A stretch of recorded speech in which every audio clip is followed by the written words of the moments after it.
Bismillahirrahmanirrahim. Assalamualaikum warahmatullahi wabarakatuh.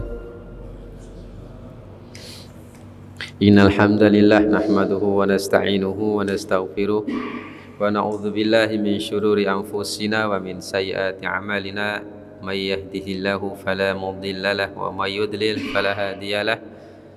Asyhadu an la ilaha illallah wahdahu la syarikalah wa asyhadu anna Muhammadan abduhu wa rasuluh. Qala ta'ala ya ayyuhalladzina amanu taqullaha haqqa tuqatih wa la tamutunna illa wa antum muslimun. Ya ayyuhan nasu taqu rabbakumul ladzi khalaqakum min nafsin wahidah wa khalaqa minha zawjaha wa batha minhuma rijalan katsiran wa nisaa wa taqullaha alladzi tasaaluna bihi wal arham innallaha kana 'alaikum raqiba. Ya ayyuhalladzina amanu taqullaha wa qulu qawlan sadida yuslih lakum a'malakum wa yaghfir lakum dhunubakum wa may yuti'illaha wa rasulahu faqad faza fawzan 'azima. Amma ba'd.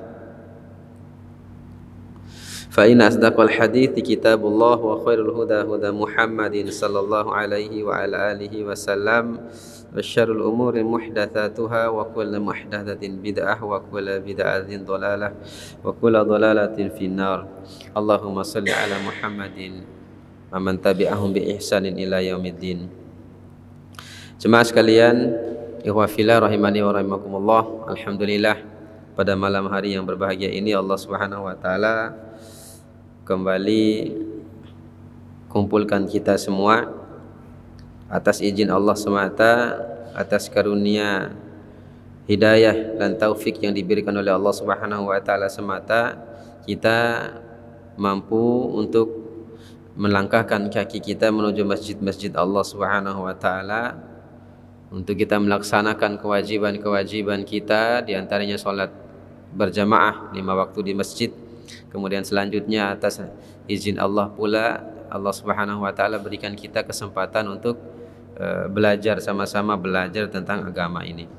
Karena belajar adalah salah satu juga kewajiban juga bagi kita selain dari kewajiban salat, puasa dan kewajiban-kewajiban yang lain. Nabi sallallahu alaihi wasallam mengatakan, bersabda, "Talabul ilmi faridatun ala kulli muslim." Belajar agama itu adalah wajib bagi setiap muslim.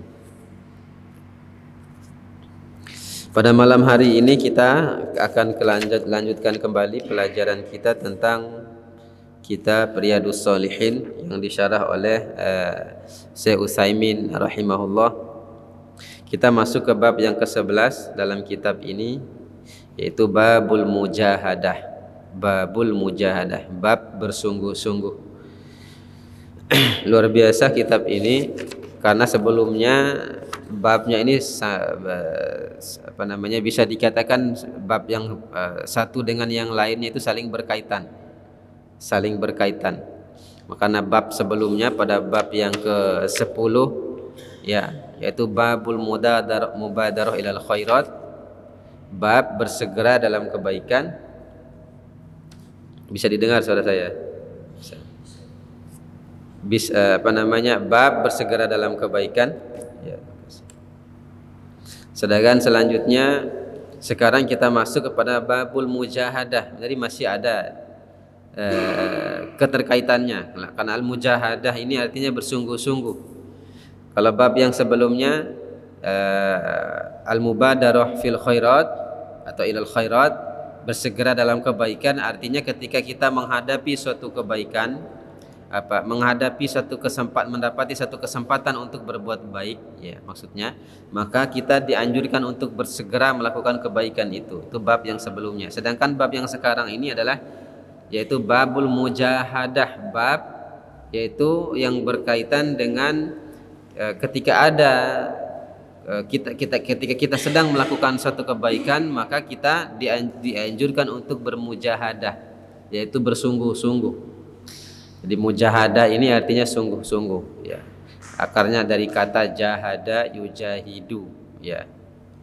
Ya, jahada yujahidu, yaitu bersungguh-sungguh.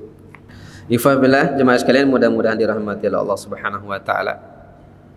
Yang pertama yang disampaikan oleh pensyarah, yaitu penjelas Syekh Utsaimin yang menjelaskan kitab ini, Yang wajib, yang dianjurkan untuk kita adalah bermujahadah melawan hawa nafsu kita, berjihad melawan hawa nafsu kita.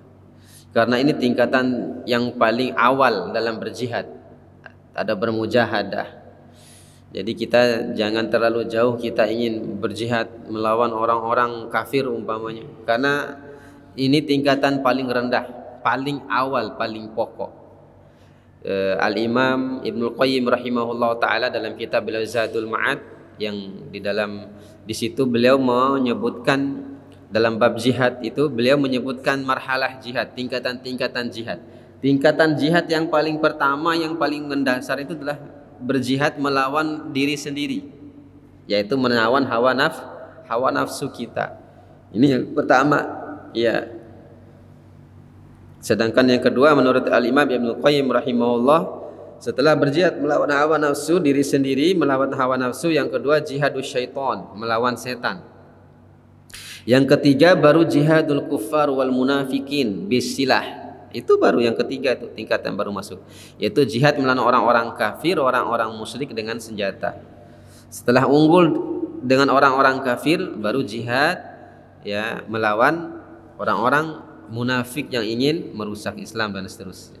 Ini tingkatan-tingkatan jihad atau marhalah jihad yang disebutkan oleh Al-Imam Ibnu Qayyim rahimahullah. Hampir sama dengan pensarah kitab ini, yaitu Syekh Utsaimin juga mengatakan seperti itu. Yang pertama adalah jihad yang paling utama, yang pertama adalah yang perlu kita utamakan adalah jihad melawan hawa nafsu kita. Jihad melawan hawa nafsu. Ya. Maka seseorang itu wajib dia bermujahadah, berjihad terhadap dirinya, yang pertama agar dia mampu melaksanakan kewajiban-kewajiban yang diembankan oleh Allah Subhanahu wa taala. Yang kedua, bermujahadah atau berjihad melawan hawa nafsunya agar dia mampu menghindari. Jadi ketika ada bisikan hawa nafsunya untuk bermaksiat kepada Allah Subhanahu wa taala, dia bermujahadah melawan bisikan itu. Ini yang paling pokok, yang pertama yang harus kita sadari, harus kita sungguh-sungguh di dalamnya, sebagaimana yang beliau sebutkan di dalam kitab ini. Ya. Yang pertama ibadah. Beliau menjelaskan ibadah ini perlu kesungguhan, perlu mujahadah, perlu kesungguhan. Sebab banyak orang yang tergelincir dalam perkara-perkara ibadah, mereka tinggalkan ibadah, atau mungkin ada yang solatnya potopila kalau bahasa kita. Ya, kadang zuhur solat, asar solat, ya, maghrib tidak solat, atau maghrib solat, isya solat, subuh tidak solat. Ini orang tidak mampu bermujahadah melawan dirinya sendiri, nafsunya sendiri. Ya, oleh karena itu banyak kewajiban-kewajiban yang dia tinggalkan. Ya. Atau bermujahadah sebagaimana beliau sebutkan di sini dalam perkara-perkara yang tingkatannya lebih tinggi dari itu. Seumpama bersungguh-sungguh atau bermujahadah kita dalam melaksanakan sholat 5 waktu itu di masjid 5 kali sehari semalam. Tidak semua orang mampu. Coba perhatikan kita ini, ya, cuman berapa soft, ini masjidnya besar luar biasa. Coba kalau semua terutama laki-laki keluar semua menuju masjid itu, sholat maghrib, isya, subuh, zuhur, asarnya itu seperti sholat Jumat seharusnya kalau semua mau ke masjid. Tapi ini berat, makanya beliau di sini menyebutkan mujahadah. Seorang yang betul-betul bermujahadah melawan dirinya saja yang mampu melaksanakan ketaatan-ketaatan seperti itu. Ya. Beliau menyebutkan di sini sebagian orang ya merasa ketika datang bulan Ramadan, masuk bulan Ramadan, perintah puasa, kata beliau ini luar biasa kalimat beliau, seolah-olah itu diletakkan gunung di punggungnya, saking beratnya puasa itu. Allahu Akbar. Ya. Bagi orang yang bermujahadah, yang bersungguh-sungguh, dia maka tidak ada berat seperti itu, tidak ada keberatan seperti itu. Ya, berpuasa biasa saja, karena apalagi orang sudah biasa melakukan ketaatan, maka dia akan terbiasa melakukan itu, karena dia bermujahadah melawan dirinya, ya, bersungguh-sungguh dalam melaksanakan ketaatan kepada Allah Subhanahu wa taala. Ya, dia bermujahadah ya, dengan hartanya dia keluarkan hak harta berupa zakat, dia keluarkan zakatnya. Dia infakkan hartanya, dia sedekahkan hartanya. Dia bermujahadah untuk itu, bersungguh-sungguh. Sebab perkara ibadah ini jangan, apalagi kalau mungkin yang ibadah-ibadah yang kaitannya dengan badaniyah ya, yang hanya sekedar badan yang melakukan ibadah seperti sholat umpamanya, itu hanya sekedar malas saja. Tapi kalau yang lebih berat dari itu adalah ibadah-ibadah yang berkaitan dengan maliyah. Iya, maliyah. Ini juga berat. Reke, kalau saya sino sendake rugi sendake malah. Ya, rugi saya ini. Ya. Habis ya. Kalau saya keluarkan segini, infak segini, zakat segini, kurang modal saya. Ya, umpama seperti itu. Ya. Maka orang yang bermujahadah saja yang mampu bersungguh-sungguh untuk mengeluarkan sedekah, infaknya atau zakatnya itu baru ibadah maliyah. Ada juga ibadah maliyah sekaligus badaniyah, badan sekaligus harta, yaitu salah satunya haji. Ya, ini juga berat. Tidak orang semua mampu melaksanakan ibadah ini karena dia dua kriteria masuk, baik harta maupun badan. Ini ibadah haji ini seperti itu, atau umrah. Ya, ibadah umrah. Nah, ikhwah fillah rahimani wa rahimakumullah, ini diantara contoh-contoh yang disebutkan oleh Syekh Al-Imam Syekh Utsaimin rahimahullah dalam bab ini, bab mujahadah. Yang pertama adalah bagaimana seorang itu menundukkan nafsunya agar dia mampu beribadah kepada Allah. Yang kedua juga yang tidak kalah penting, bagaimana seseorang itu menundukkan hawa nafsunya dalam rangka menjauhkan diri daripada perkara-perkara yang diharamkan oleh Allah. Jadi ada perkara-perkara yang Allah Subhanahu wa taala larang, dia bermujahadah, dia bersungguh-sungguh untuk meninggalkan itu semua. Sungguh-sungguh. Butuh kesungguhan, butuh mujahadah dalam perkara-perkara untuk meninggalkan hawa nafsu yang berupa maksiat kepada Allah Subhanahu wa taala. Nah, di sini yang beliau sebutkan di sini yang klasik ini, ya.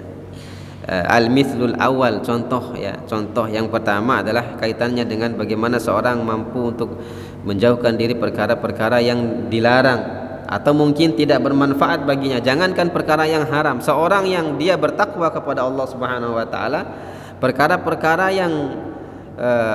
yang tidak mendatangkan manfaat dia akan tinggalkan, bagi pribadi-pribadi yang bertakwa seperti itu.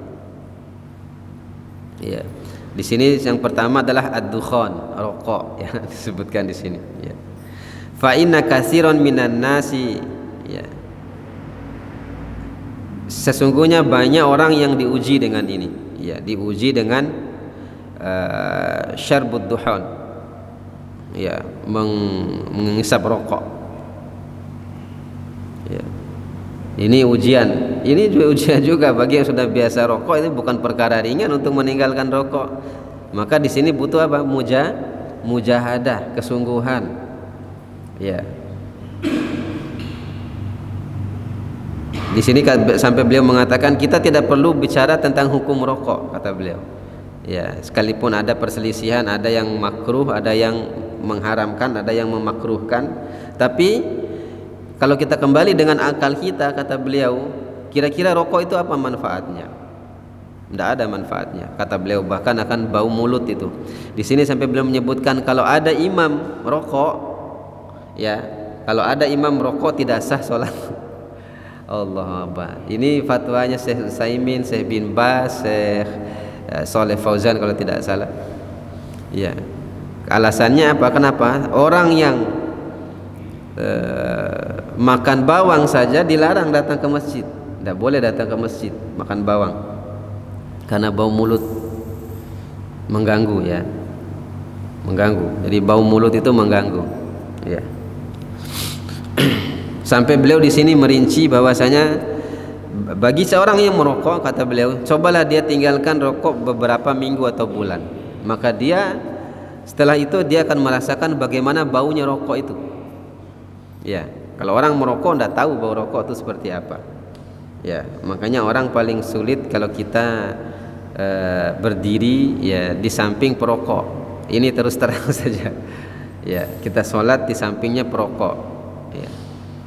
Itu kalau orang yang tidak sholat akan terasa sekali aromanya itu. Aroma rokok tuh, bau mulut yang bau napas ya, bau napas. Ya maka kata beliau orang yang bermujahadah yang pertama, contoh yang pertama adalah yang paling banyak yang dilakukan oleh orang, yaitu adalah ya seperti merokok. Atau perkara-perkara lain. Ya, ini tidak kita bicara yang haram ya. Yang haram memang wajib dijauhkan. Tapi ini perkara-perkara yang kira-kira itu boleh tapi tidak begitu bermanfaat. Salah satunya umpama banyak nonton film, tanda film. Ini perkara-perkara yang tidak dianjurkan untuk kita untuk selalu berterus-terusan dalam perkara ini. Tidak dianjurkan kita. Makanya dalam hadis Nabi sallallahu alaihi wasallam mengatakan, min husnil islamil mar'i tarkuhu ma la ya'ni. Jadi di antara tanda-tanda keislaman seseorang itu, kata Rasulullah, yaitu ketika dia mampu meninggalkan sesuatu yang tidak bermanfaat baginya. Bukan yang haram ini, tapi yang boleh tapi tidak manfaatnya sedikit. Ya. Sesuatu yang boleh sebetulnya tapi karena manfaatnya itu tidak terlalu bermanfaat bagi dia, ketika dia meninggalkan itu, mampu dia tinggalkan itu, maka itu bukti baiknya Islam seseorang. Ya, maka kita banyak yang terjerumus ya. Ya, nonton bola sampai tengah-tengah malam ya. Ya, main kartu. Ya, kumpul-kumpul main kartu. Ya. Coba diisi dengan zikir, baca Quran, atau kita belajar baca buku-buku keislaman, atau kita baca Quran, itu sudah berapa ayat yang kita baca itu. Kalau kita habiskan untuk itu, kalau kita ganti gitu maksudnya. Ya, maka ini perkara-perkara yang kita butuh mujahadah di dalamnya. Kita butuh bersungguh-sungguh. Ya.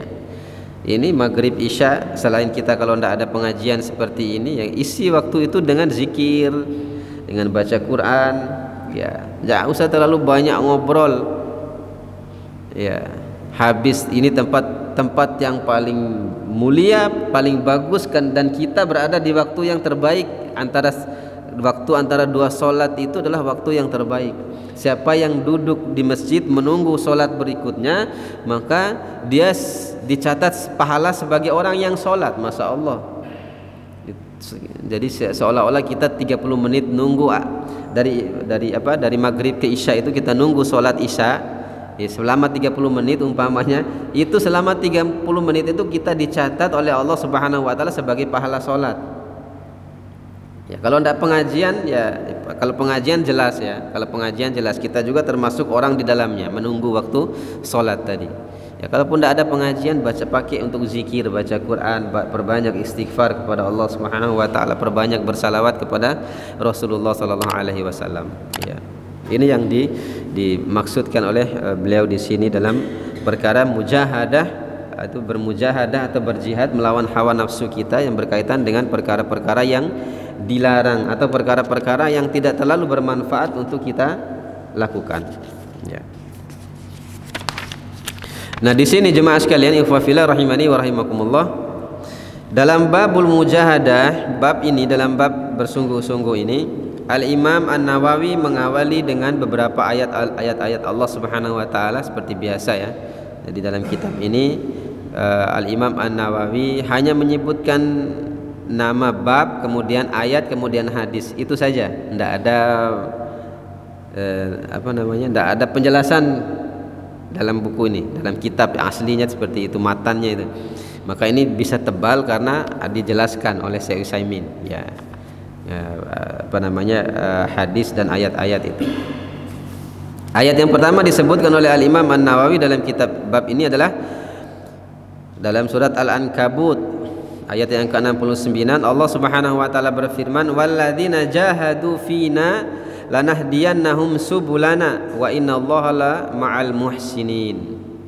Barang siapa yang bersungguh-sungguh berjihad, ya, berjihad karena kami, karena Allah Subhanahu wa taala, la yahdiyannahum subulana, maka kami akan tunjuki jalan itu.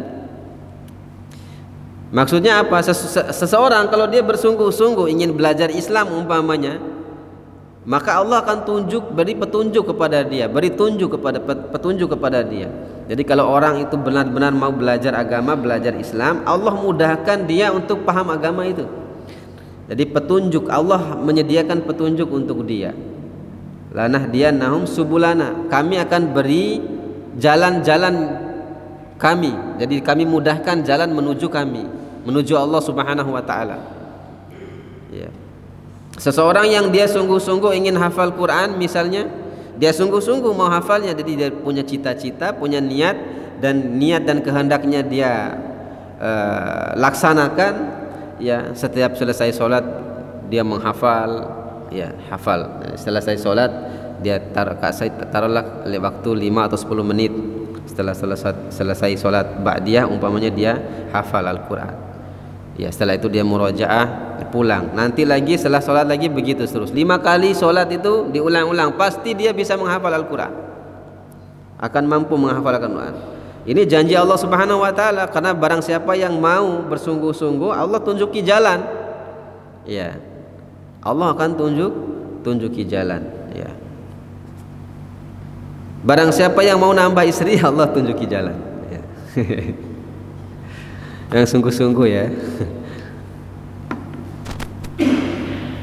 Ini surat Al-Ankabut. Ya, wa innallaha la ma'al muhsinin, dan sesungguhnya Allah Subhanahu wa taala, ya, akan bersama orang-orang yang berbuat kebaikan. Ini ayat yang pertama yang disebutkan dalam bab ini.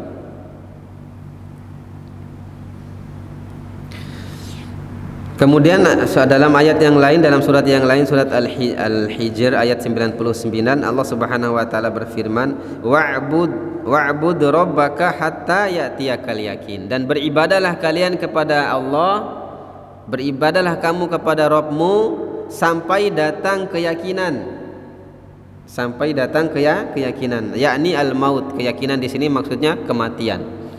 Jadi Allah perintahkan kita ini untuk ibadah itu, ibadah sampai mati, ya. Ibadah itu sampai mati, bukan ibadah sampai kaya atau ibadah sampai sehat. Ada kan orang sakit, ya, kalau dia sakit, ya, karena dia mau sembuh dia ibadah, setelah sembuh tinggalkan ibadah.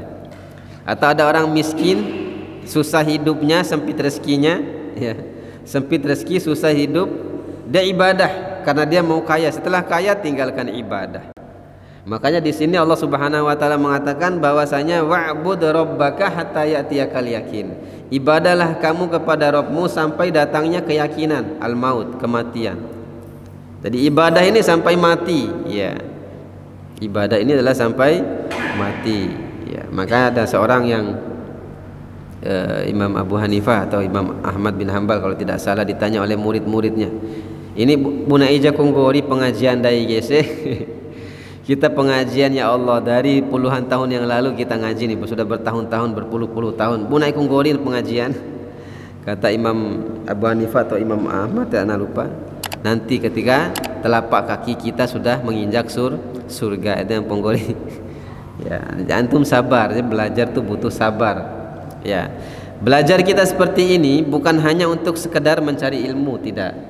Ya, banyak keuntungan. Yang pertama, kita duduk begini nih akan jiwa itu menjadi tenang, karena ini janji Nabi Sallallahu Alaihi Wasallam. Nabi mengatakan kalau ada seorang yang melakukan duduk ngumpul, yatslu alaihim kitabullah, duduk di rumah Allah dan membaca kitab-kitab Allah, membaca hadis Nabi Sallallahu Alaihi Wasallam, maka Allah Subhanahu wa taala akan menurunkan sakinah di tengah mereka, ketenangan, tenang hidup itu, dan rahmat. Ketenangan, rahmat diberikan oleh Allah Subhanahu wa taala. Dalam yang hadis yang lain, Allah ampuni dosa, Pak. Sekedar duduk saja antum nih, ngantuk-ngantuk pun diampuni oleh Allah. Ya. Ya, duduk saja, ya. Tenang, jiwa tenang. Allah kasih rahmat kepada kita, Allah ampuni dosa kita, Allah tambah keimanan kita. Ini kelebihannya seperti itu. Ya, kelebihannya seperti itu.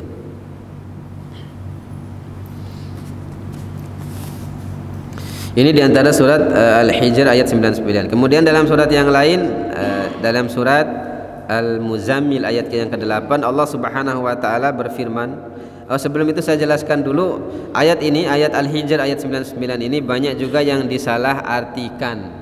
Bukan salah arti sebetulnya. Dipakai untuk mengikuti hawa nafsu ayat ini. Di sini ayat ini mengatakan fa'budu rabbaka hatta ya'tiyakal yakin. Beribadahlah kamu kepada Allah sampai datang keyakinan. Padahal keyakinan di sini adalah al-maut. Tapi oleh orang-orang yang sudah dasarnya malas untuk ibadah, yang penting yakin saja. Berarti kalau sudah yakin tidak perlu lagi ibadah, ya. Makanya ini muncul paham-paham kalau di Jawa itu apa namanya? Kejawen, karena mereka hanya sekedar yakin saja, eling sekadar ingat Allah saja. Sekedar ingat Allah saja, tidak perlu sholat, sudah cukup karena berdasarkan ayat ini. Ya. Banyak yang seperti itu, ya. Kalau sudah yakin sudah itu tidak perlu ibadah. Ya, tapi ini pemahaman yang salah. Makanya seluruh ahli tafsir sepakat al-yakin di sini adalah al-maut, kematian, bukan yakin sebagaimana keyakinan gitu, tapi kematian yang dimaksud. Kemudian ayat selanjutnya adalah dalam bab mujahadah, ini adalah surat Al-Muzammil ayat yang ke-8. Wadhkurisma rabbika wa tabattal ilaihi tabtila. Dan sebutlah nama Rabbmu, sebutlah nama Allah Subhanahu wa taala, wa tabattal ilaihi tabtila, dan beribadahlah kepadanya dengan bersungguh-sungguh. Jadi ibadah kepada Allah Subhanahu wa taala dengan bersungguh-sungguh, bermujahadah. Sekali lagi ikhwah jemaah sekalian, kalau bab sebelum ini beliau menuliskan bab yaitu ketika kita berhadapan mendapatkan ada kesempatan berbuat baik di hadapan kita, maka lakukan kebaikan itu. Kemudian setelah kita masuk dalam kebaikan itu, maka kita dianjurkan untuk bersungguh-sungguh dalam kebaikan itu, termasuk ibadah. Kalau kita sudah ibadah, kita bersungguh-sungguh dengan ibadah kita. Ya, sungguh-sungguh, ya. Karena ibadah ini butuh kesungguhan, tadi sudah contoh tadi. Puasa Ramadan butuh kesungguhan, puasa sunnah apalagi butuh kesungguhan. Salat wajib butuh kesungguhan, salat sunat, salat datang ke masjid 5 waktu juga butuh kesungguhan. Kita bangun malam untuk salat tahajud, ya, atau minimal salat witir butuh kesungguhan. Kalau tidak sungguh-sungguh, azan baru bangun, Pak. Betul apa tidak? Azan baru bangun, ya. Kalau tidak sungguh-sungguh, bahkan kalau tidak sungguh-sungguh sudah bunyi apa? Kita setel alarm tuh, sudah bunyi, matikan lagi alarmnya karena tidak sungguh. Yang sungguh-sungguh tuh alarmnya, kita tidak sungguh. Ya. Butuh kesungguhan semua, ya. Makanya di sini watabattal ilaihi tabtila, dan beribadahlah kepada Allah dengan kesungguhan, ya. Surat Al-Muzammil. Kemudian dalam ayat yang lain surat Al-Zalzalah ayat yang ke-7, faman ya'mal mithqala dzarratin khairan yarah. Barang siapa yang melakukan kebaikan sekalipun sebesar biji zarrah, maka dia akan mendapatkan balasan kebaikan itu. Ya, maknanya apa? Bagaimanapun kecilnya perkara, remehnya mungkin perkara yang kita anggap itu, ya, kalau itu kebaikan pasti akan kita dapatkan balasannya, karena Allah Subhanahu wa taala tidak menyia-nyiakan kebaikan itu. Ya. Ini kebaikan menyiapkan meja untuk pengajian, ya. Ya, pahala Abah Asri ini luar biasa, alhamdulillah. Ya. Setiap hari, setiap subuh-subuh Abah Asri itu sapu, ya. Abah Lukman juga dapat belikan air minum. Semua. Ya, kecil remeh kita lihat, tapi semua itu nanti di akhirat itu. Ya, sudah dengar cerita Ahmad bin Miskin, kisah Ahmad bin Miskin. Ya. Ahmad bin Miskin namanya sudah miskin, ya, miskin dia. Ya, dari waktu dia miskin itu Masya Allah, Ahmad bin Miskin ini. Ya, kisahnya dia memang miskin, dia keluar cari makan untuk keluarganya pada hari itu, kelaparan semua di rumah. Ya, kelaparan semua. Ternyata qadarullah pas dia keluar cari makanan, dia dapatkan sepotong roti, satu buah roti itu. Satu buah roti. Ya. Ahmad bin Miskin. Dia senang sekali mendapat roti itu karena dia punya makanan hari itu dengan anak-anak dan istri-istrinya. Bukan dia sendiri yang lapar, anak istri. Ya. Pulang ke rumah di tengah jalan ternyata ada seorang perempuan bersama perempuan tua bersama cucunya lagi kelaparan juga nangis. Allahu Akbar. Tambah besar nangis si bayi ini, si anak kecil ini ketika dia melihat Ahmad bin Miskin yang lewat bawa roti. La ilaha illallah. Akhirnya apa? Dia tidak tega juga. Dia lihat rotinya, Allah. Ini roti buat saya, anak istri. Sudahlah, anak ini lagi mau makan roti. Ya sudahlah, saya mungkin masih bisa berusaha, katanya dalam hati. Karena saya laki-laki, saya masih bisa berusaha. Ini perempuan sudah tua, anak kecil lagi, perempuan lagi, sudah dia kasihkan roti itu. Singkat cerita, dia pulang kembali, dia cerita. Ya, tidak makan hari itu mereka. Tidak makan. Besok lusa, karena Ahmad bin Miskin ini adalah orang yang memang dia pekerja keras, ya. Dia bertawakal kepada Allah Subhanahu wa taala, rajin ibadah. Qadarullah jadi kaya dia, Pak. Jadi kaya dia. Dan kayanya Masya Allah, dari miskinnya suka infak sampai kaya lebih infak lagi. Banyak sekali masjid dia bangun. Kalau tadi hanya sekedar sepotong roti, ini sudah beratusan dinar dia infak. Setiap infak itu bangun masjid, bangun ini, pokoknya luar biasa ibadah. Singkat cerita di akhir dalam ketika dia mau sakaratul maut ini, ya, dia dijemput oleh kematian, dia melihat sudah sampai di akhirat dia ini, di pengadilan Allah Subhanahu wa taala. Pas giliran dipanggil namanya Ahmad bin Miskin, nah, hadir, Pak. Dia datang, ya, diadili dia ditimbang kebaikannya itu, ternyata dosanya lebih banyak dibanding kebaikan. Padahal Masya Allah, dia selama hidup infaknya luar biasa, dari miskin sampai kaya infak terus, tidak berhenti infaknya, ya. Akhirnya dia bilang ke yang malaikat yang menimbang itu, ini dulu saya infak sekian ratus dinar dirham, itu kemana? Ya, kata kamu memang melakukan itu, ya, tapi ternyata kamu ada sedikit riya ketika kamu melakukan kebaikan itu, mau dipuji, mau dipanggil orang dermawan dan seterusnya. Kata malaikat, sudah putus asa dia, karena dosanya lebih banyak daripada pahalanya.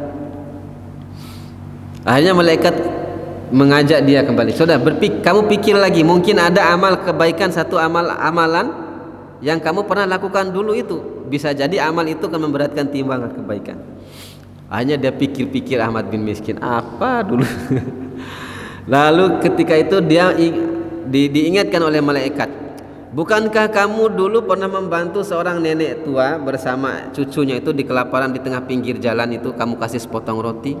Iya benar itu, kata Ahmad bin Miskin. Tapi kata Ahmad bin Miskin, yang 100 dinar, yang dinar dirham saja itu tidak mampu memberatkan timbangan kebaikanku, apalagi sepotong roti itu. Kata Ahmad bin Miskin, dia berlogika dia ini. Akhirnya Masya Allah, tidak, coba saja timbang itu sepotong. Akhirnya sepotong roti tadi ditimbang, dimasukkan ke timbangan. Masya Allah, tiba-tiba sepotong roti itu lebih bisa memberatkan timbangan kebaikan. Jadi dosanya itu jadi ringan, ya, kebaikannya lebih berat. Ya, Ahmad bin Miskin. Ketika ditanya kenapa demikian, karena dia melakukan, ketika memberikan sepotong roti tadi itu, ternyata pada saat itu dia ikhlasnya. Ini luar biasanya, ya. Maka tadi, ya, faman ya'mal mithqala dzarratin khairan yara, barang siapa yang melakukan kebaikan sebesar biji zarah pun, maka dia akan mendapatkan balasan kebaikan itu. Tidak ada yang sia-sia. Apa tadi yang bunyi bel umpay waktu? Belum. Bunyi HP-nya Umam.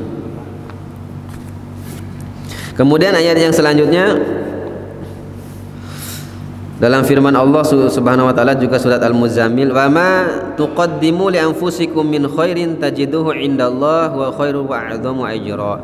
Dan tidaklah tuqaddimu li anfusikum, kalian melakukan kebaikan, min khairin, dari kebaikan-kebaikan itu, tajiduhu indallah, kamu akan mendapatkan balasan kebaikan dari sisi Allah Subhanahu wa taala, wa a'dhamu ajran, dan bahkan pahalanya lebih besar daripada kebaikan yang kamu lakukan. Maka tidak ada cerita kalau dalam Islam ini, kalau kita berbuat kebaikan, satu kebaikan, maka pahalanya bukan satu Pak, 10 minimal pahala itu. Perhitungannya seperti itu. Jadi satu kebaikan yang kita lakukan pahalanya 10, bahkan sampai 700 kali lipat pahalanya. Itu kalau kebaikan. Beda dengan kejahatan atau keburukan yang kita lakukan. Kalau dosa, satu dosa yang kita lakukan, satu dosa yang ditulis oleh Allah. Luar biasa, ya. Ini maha begitu besarnya kasih sayang Allah Subhanahu wa taala kepada kita. Lebune be batunti si sebuah dosa ditulis dosa 10. Nah, Allahu akbar. Kita yang pendosa semua ini sudah tidak ada manfaat mana singgah ire papo nanti ya. Tapi Allah maha rahmat, maha besar kasih sayangnya ketika kita melaksanakan satu kebaikan pahalanya 10, tapi ketika kita melakukan satu dosa pahalanya cuma satu. Bahkan dalam hadis ketika kita punya niat ingin melakukan dosa, malaikat itu sedang siap-siap mau catat, tapi karena belum dilakukan, belum dicatat oleh malaikat. Ketika seorang itu membatalkan niat jahatnya ingin melakukan dosa, Allah tulis satu pahala. Allahu Akbar, dikasih pahala satu. Coba luar biasa ya. Sebaliknya orang yang berniat melakukan kebaikan, kata Rasulullah, sudah ditulis pahala satu. Pojok niat ya, ditulis pahala satu baru niat. Beda dengan niat berbuat jahat. Niat berbuat jahat tidak ditulis, baru siap-siap malaikat. Kalau kita batalkan pahala satu. Allahu Akbar. Seperti itu kaidahnya. Allah Subhanahu wa taala juga berfirman, "Wa ma tunfiqu min khairin fa innallaha bihi alim." Dan tidaklah apa-apa yang kalian infakkan daripada kebaikan itu, sesungguhnya Allah Subhanahu wa taala Maha mengetahui. Jadi kebaikan yang kita laksanakan ini pasti diketahui oleh Allah Subhanahu wa taala. Maksudnya tidak akan sia-sia, pasti Allah Subhanahu wa taala catat kebaikan-kebaikan yang kita lakukan. Ini diantara ayat-ayat yang disebutkan oleh Al-Imam An-Nawawi dalam bab ini, bab al-mujahadah. Kemudian sebelum kita tutup, mungkin beberapa menit lagi waktunya, di sini kita sebutkan hadis yang pertama dalam bab ini adalah hadis dari Abu Hurairah radhiyallahu taala anhu. Dia mengatakan qala Rasulullah sallallahu alaihi wasallam, innallaha ta'ala qala, sesungguhnya Allah Subhanahu wa taala qala Allah Subhanahu wa taala berfirman. Ini maknanya hadis qudsi. Jadi kalau dalam hadis disebutkan sesungguhnya Allah Subhanahu wa taala berfirman, nah, maksudnya ini hadis qudsi. Ya. Ya, sudah Isa. Iya. Iya, niat baik.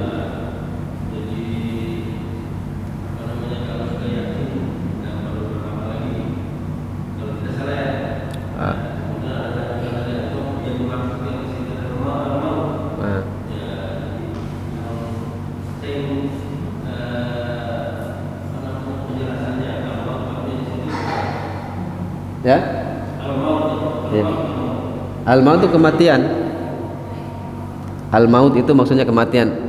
Ayat tadi fa'bud rabbaka hatta ya'tiyakal yakin. Jadi beribadahlah kepada Rabbmu hatta sampai ya'tiyakal yakin, datang keyakinan. Nah, al-yakin di sini dijelaskan oleh ulama tafsir adalah al-maut. Jadi beribadahlah kepada Allah sampai datangnya kematian. Maksudnya ibadah itu jangan berhenti sampai nanti mati baru berhenti ibadah ya. Terutama dalam perkara-perkara kewajiban seperti sholat. Jadi tidak ada alasan kita sholat sakit tidak usah sholat ya kan, nggak ada kan. Ya, sampai berhentinya napas itu baru selesai kita ibadah, begitu maksudnya. Itu maksud itu ya. Sudah azan ya. Iyalah, nanti kita lanjutkan, kita pada pertemuan yang akan datang kita akan baca hadis. Ini hadis yang luar biasa.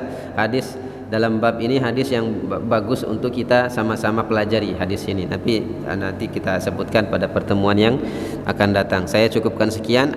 Kalau ada salah-salah kata, mohon maaf. Aqulu qouli hadza astaghfirullah li wa lakum, subhanakallahumma bihamdika asyhadu an la ilaha illa anta astaghfiruka wa atubu ilaik. Assalamualaikum warahmatullahi wabarakatuh.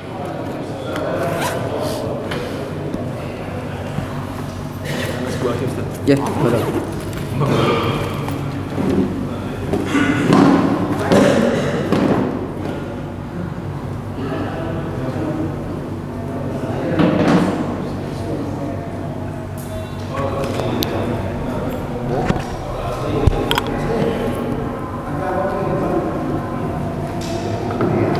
Timari hinap sepi. Timari hinap sepi. Biasa kayak maru ya.